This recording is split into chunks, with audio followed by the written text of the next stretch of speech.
در زمینه سیاست درهای باز و همزیستی آسایشته با همسایه دولت‌ها که حکومت جمهوری تاجیکستان با راهنمایی اساسگذار صلح و وحدت ملی، پیشوای ملت، پرزیدنت جمهوری تاجیکستان محترم امامعلی رحمان پیش گرفته است با دعوت حاکم شهر سمرقند جمهوری ازبکستان، رئیس شهر پنجکند خالقزاده عبدالخالق صنوبر با یک گروه نمایندگان شهر پنجکند از قبیل صاحبکاران، کشاورزان، بیناکاران، اهل فرهنگ و روزنامه‌نگاران در تجلیل روز شهر سمرقند روزهای 18 و 19 اکتبر اشتراک نمودند.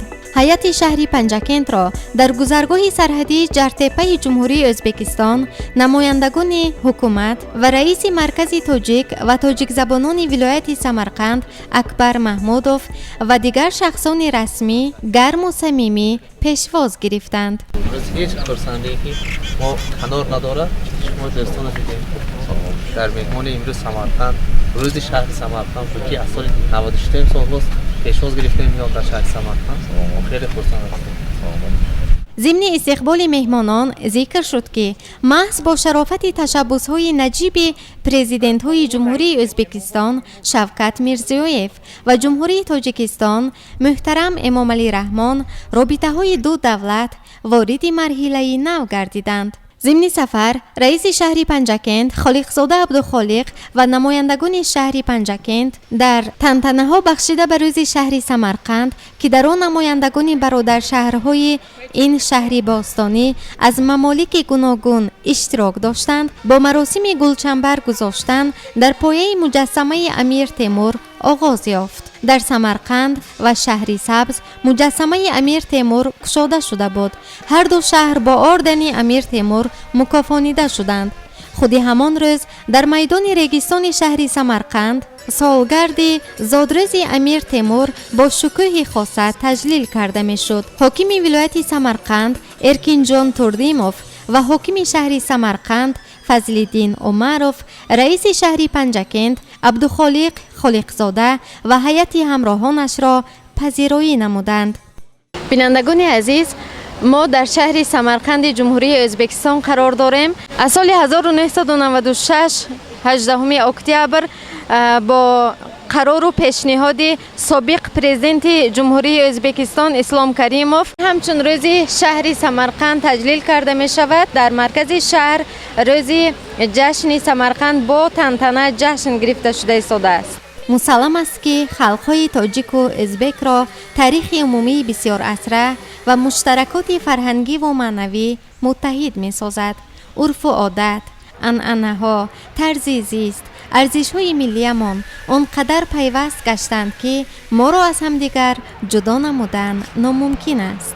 این شهر باستانی و مقدس که زیبایی جهان گشته است، جای مقدس است که در آن سرنوشت صاحب قران، روزهای پرتشویش، آرزو و آمال مردمش گشته است.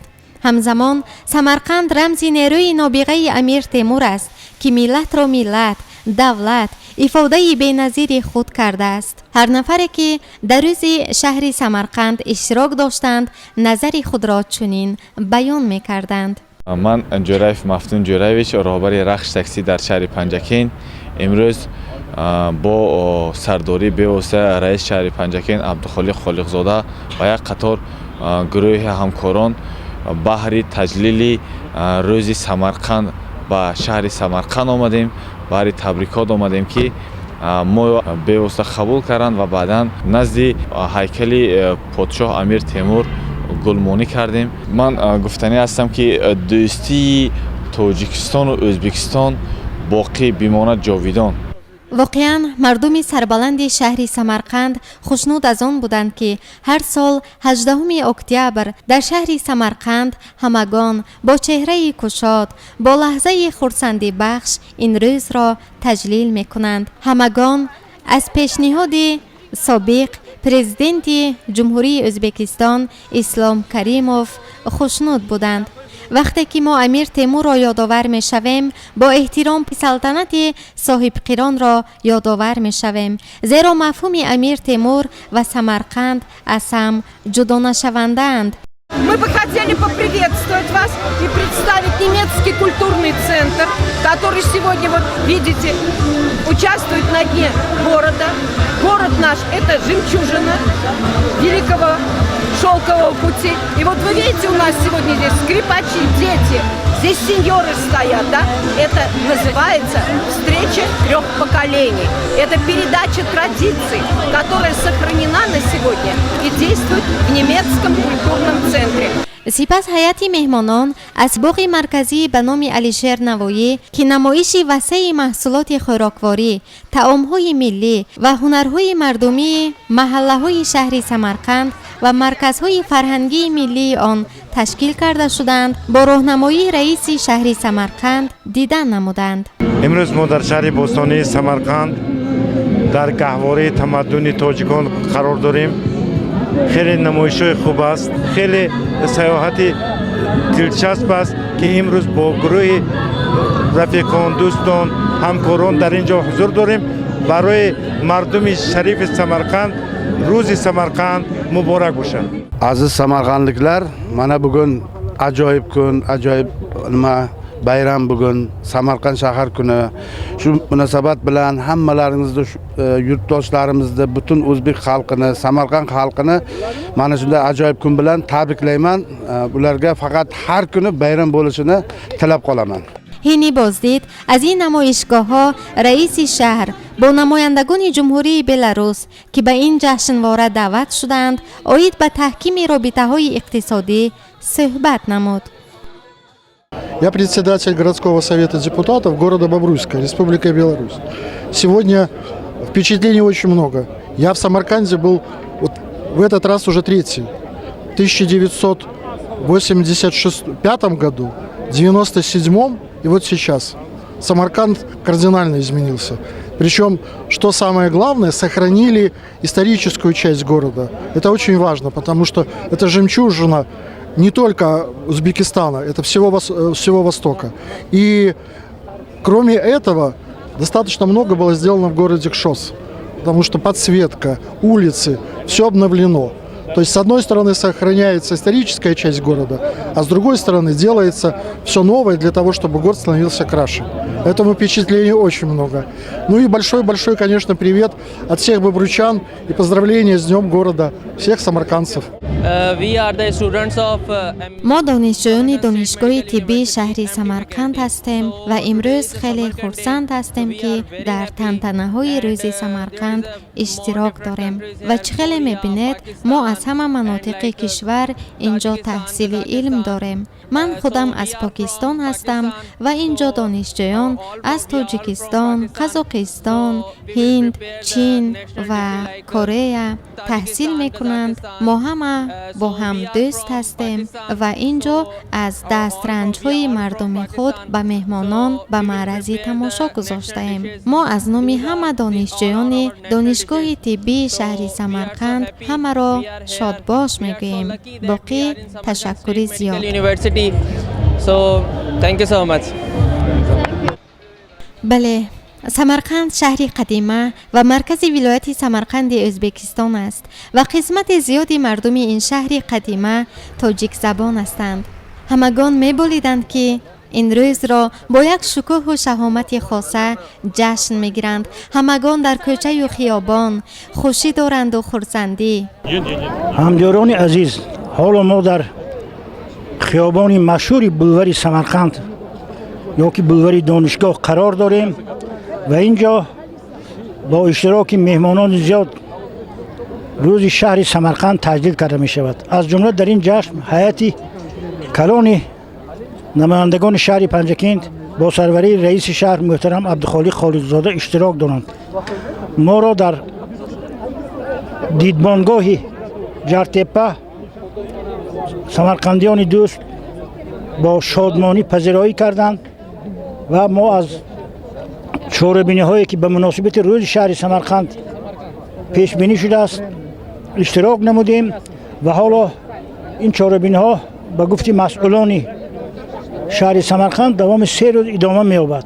به توسط این جشن ما از بسیار موضوع های دیدنی سمرقند بازدید کردیم، با رسم و سنت مردم آشنا شدیم و از جمله در همین جایی که ما قرار داریم یک گروه بزرگی طباخان آش پلاو میپزند، سمبوسه میپزند و خوراکای دیگری مخصوص سمرقند، مخصوص حدیثه سمرقند میپزند که ما از آن چشیدن کردیم و به پزنده هاش آفرین گفتیم. گمان میکنم که صحبت ما با ادامه یافتنی بازدیدهایمان باز دوام داده می شود. احمد مخابات موسینم نه بکن سمرقند bayram bugün Samarqand kuni bugün hammalayzi bugungi bayram bilan chin qalbdan tabriklayman. Bugun mehmonlarni mana Samarqand kuni bilan chin yuragimdan mahallamiz nomidan o'zim nomidan shaxsan tabriklayman. Sog' bo'linglar, baxtli bo'linglar. Mehmonjonlar, xush kelibsizlar. Qurboni qadamlaringiz toj sar nuri deydi. Har doim bayram bo'lsin. در این چاره‌بینی از همه ساحه از جمله از دانشگاه‌ها دانشجویان دستاوردهای خود را به نمایش گذاشتند و می‌رقصیدند و می‌بازیدند.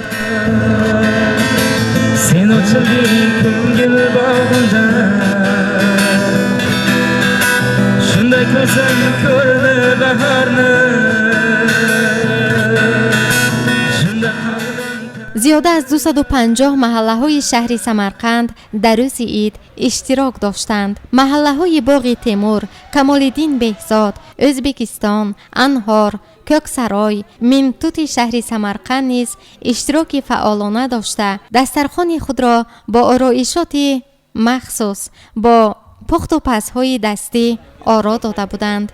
نصرتوف عبدالمنان آشپز. امروز من روز سمرقند شهرش روز تبرک. اولا بار مهمانان خوش آمدن.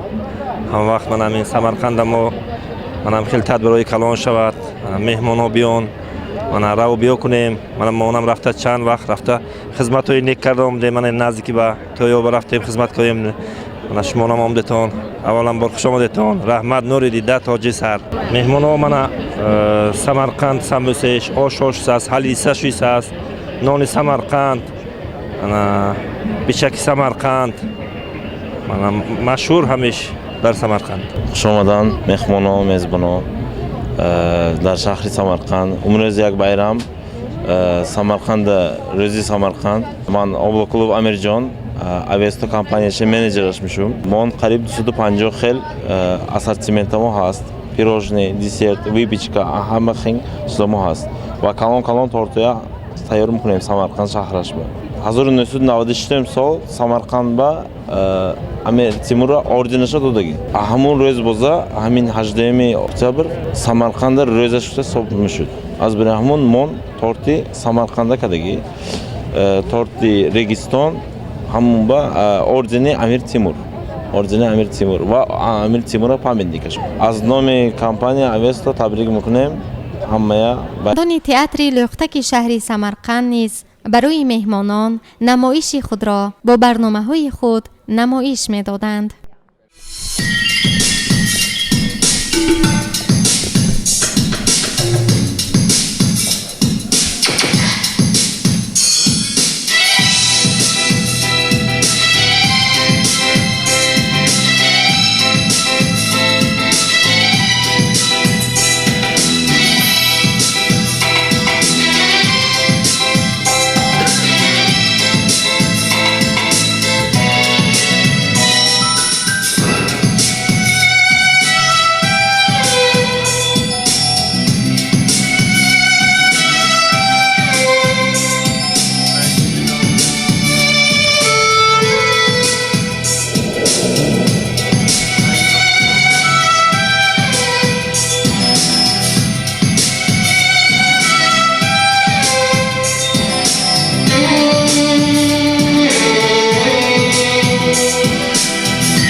Армида Назарян, арт-директор театра Эльмироси. Сегодня у нас очень знаменательный день.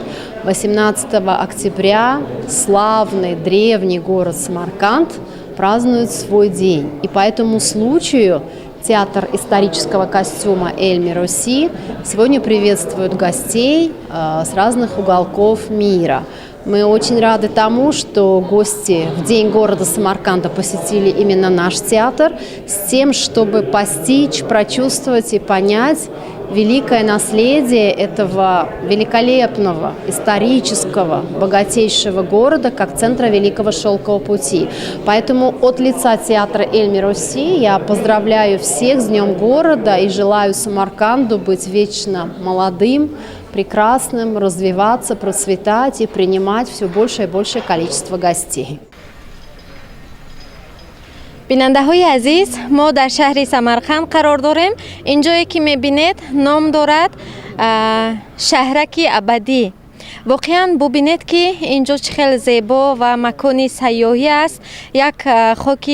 як замини холиро ба чунин як шаҳраки зебо табдил додаанд ва инҷо бисёр сайёҳонро мебинем ва сафари мо низ идома дорад. дар шаҳри абадӣ маҷмаъаи сайёҳии роҳи бузурги абрешим ташкил гардида он аз маркази байналмилалии конгресс бо 3500 ҷой, 8 меҳмонхона, парки таърихию этнографии шаҳри абадӣ, кӯл ва дарахтони гуногун иборат аст. иттилоъ дода шуд ки маҷмаъаи фарҳангию этнографии шаҳри абадӣ дар масоҳати 120 гектар доман паҳн карда соли 2022 ба ифтихори баргузории ҷаласаи шӯрои сарони давлатҳои аъзои созмони ҳамкории Шанхай ифтитоҳ гардидааст. маҷмаъаи таърихию этнографии шаҳри абадӣ як намунаи шаҳри бостонии Самарқанди Ӯзбекистон мебошад. Меня зовут Гатис Трукснес, я мэр города Юрмала, Латвия. Ваши впечатления, первый раз ли вы в Самарканде? Ну, нет, я второй раз был здесь в 2015 году, когда мы подписали договор о городах-побратимых. И сейчас второй раз, и хочу сказать, что очень многое изменилось, даже не узнать, скажем, особенно предпринимательской деятельности в сфере, да, и многое нового чего, и дороги, и здания, и все, так как такая новая жизнь как-то вот появилась, что в старом таком городе, старинном, что это очень-очень хорошо и впечатляет, и есть будущее. Видно, что это на правильном пути город развивается. Место, где вы стоите, его не было. Да, я знаю, я знаю, и рассказывали, и я смотрел, и даже, все смотрели, весь мир смотрел, на ШОС саммит смотрел, и приятно удивляет то, что вы сумели здесь построить, мне сказали, за 3 года. В принципе, это впечатляет. Так что вы способны на большие дела.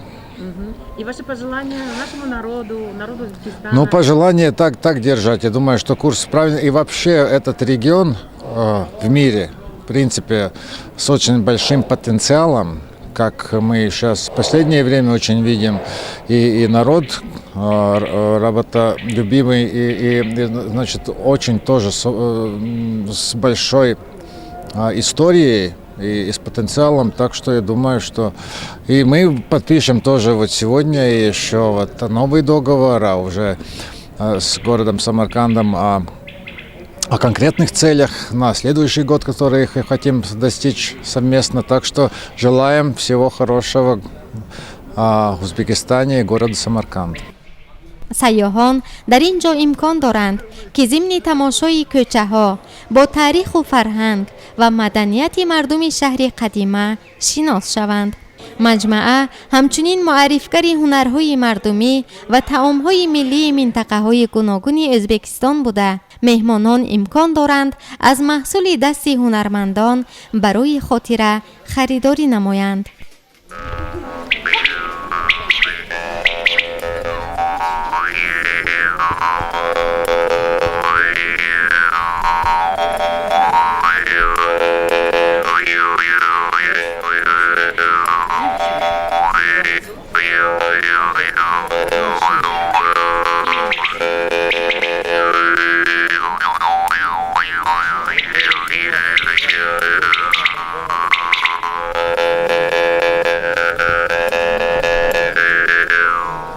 من ژورنالیست تلکمپانی سمرقند استو و همچنان شبکه استو صدا و سیمای سمرقند میشوم. 30 سال است که برای تماشابینان تاجیک زبان ولایت سمرقند و جمهوری ازبکستان در خدمت هستم.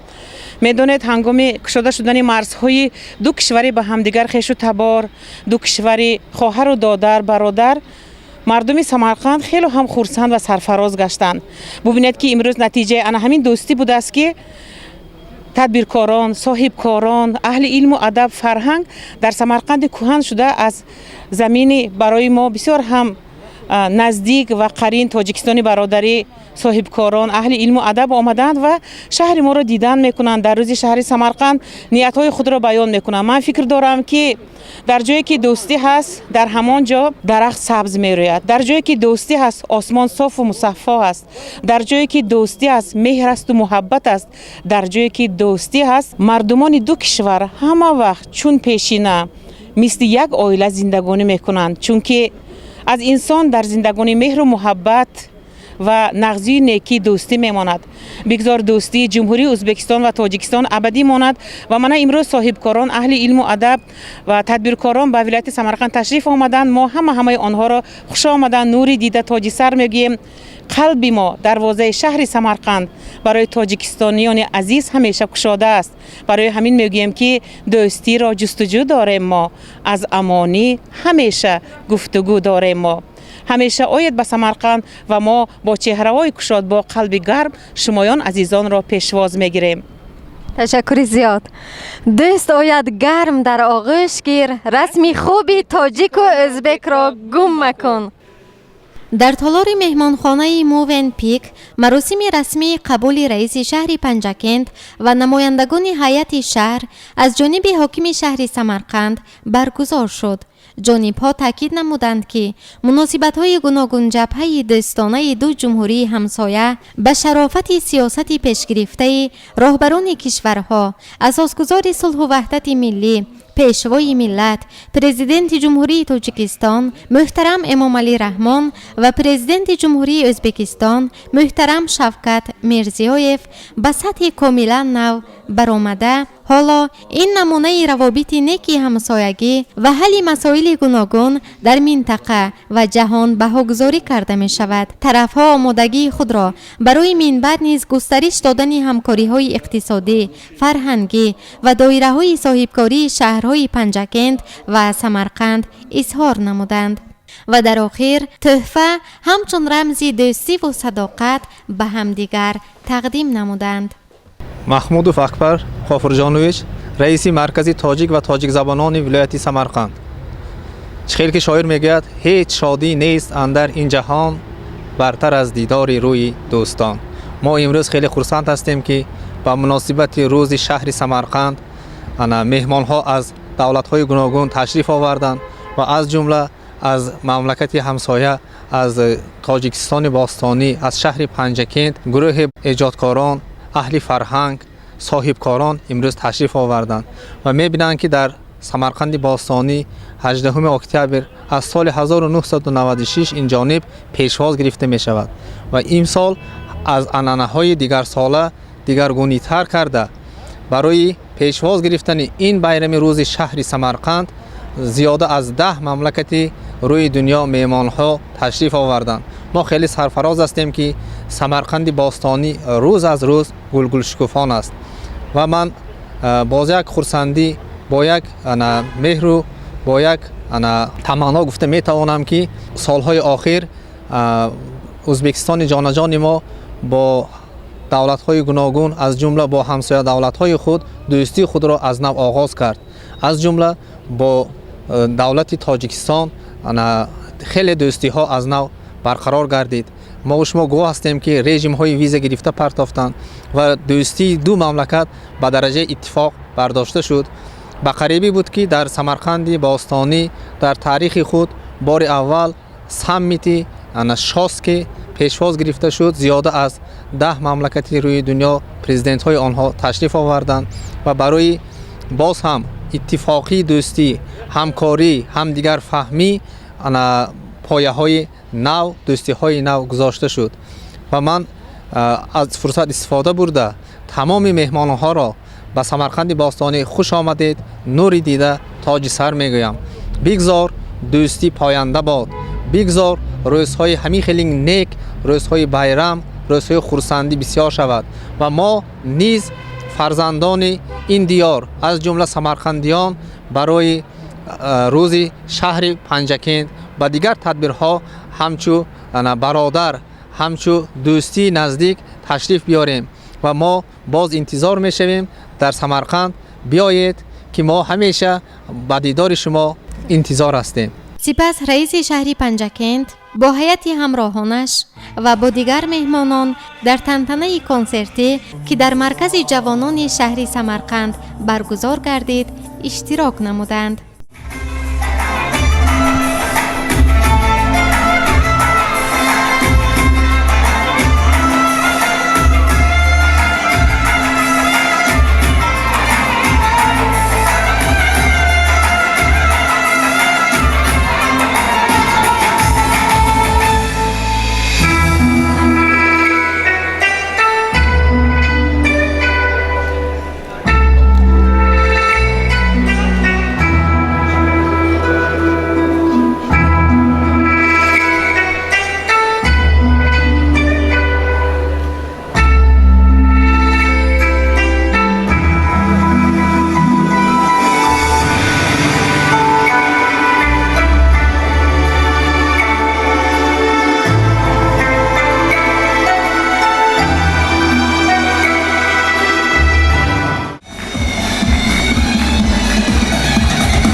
Samalang